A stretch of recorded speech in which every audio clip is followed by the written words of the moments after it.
Uno puede ver las pruebas con una vista corta, superficial y material, o uno puede ver las pruebas por los resultados eternos, profundos y espirituales.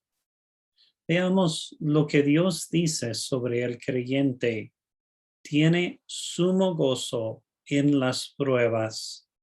Estudiemos Santiago capítulo 1, versículo 2 y Hebreos capítulo 12, versículo 2. Por medio de una conversación entre un discipulador y uno o más discípulos. Por favor, abramos la Biblia y consultemos todos Santiago capítulo 1. Todos unidos en voz alta, junto con el discípulo, favor de leer cómo debemos responder a las pruebas según Santiago 1, versículo 2. Hermanos míos, tened por sumo gozo cuando os halléis en diversas pruebas.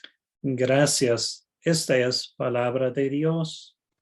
Dios nos dice qué hacer y en Santiago 1, versículos 3 y 4, nos dice por qué debemos hacerlo.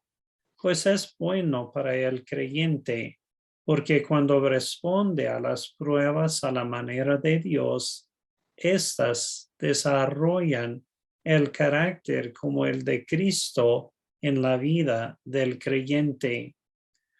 Otras traducciones también arrojan luz sobre el tema. Sí, la primera parte de Santiago 1, versículo 2, en otras traducciones dice, debemos considerarnos muy dichosos. Correcto. Hay personas que no entienden cómo puede haber sumo gozo en las pruebas, y a menudo es porque solamente se relacionan el tener por sumo gozo con los sentimientos.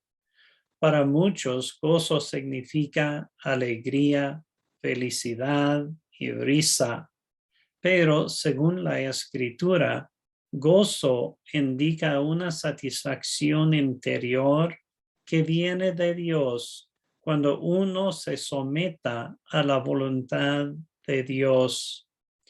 Todos unidos en voz alta junto con el discípulo, favor de leer el ejemplo del mismo Señor Jesucristo en Hebreos 12, versículo 2. Puestos los ojos en Jesús, el autor y consumador de la fe, el cual por el gozo puesto delante de él, sufrió la cruz, menospreciando al oprobio, y se sentó a la diestra del trono de Dios. Gracias. La prueba más difícil de Jesús era la crucifixión y separación de su Padre. Para Jesús era un sufrimiento no acompañado de sentimientos agradables en sus emociones ni en su cuerpo. Según Hebreos 12, versículo 2, ¿cuál era el gozo puesto delante de Jesús? Sentarse a la diestra del trono de Dios. Así es, al pasar por la prueba, obedeció la voluntad del Padre, sirvió a la humanidad y regresó a la diestra del trono de Dios para interceder por los creyentes. A manera de reflexión, cuando pasamos por las pruebas, el gozo del creyente es una satisfacción interior que viene de Dios cuando obedece la voluntad de Dios, independiente de las circunstancias. Una pregunta de reflexión: ¿te arrepientes de responder a las pruebas con quejas y reclamos? Otra pregunta de reflexión: ¿te comprometes con Dios a tener por sumo gozo cuando te hallas en diversas pruebas? terminamos este tiempo de estudio y reflexión orando por ti en silencio.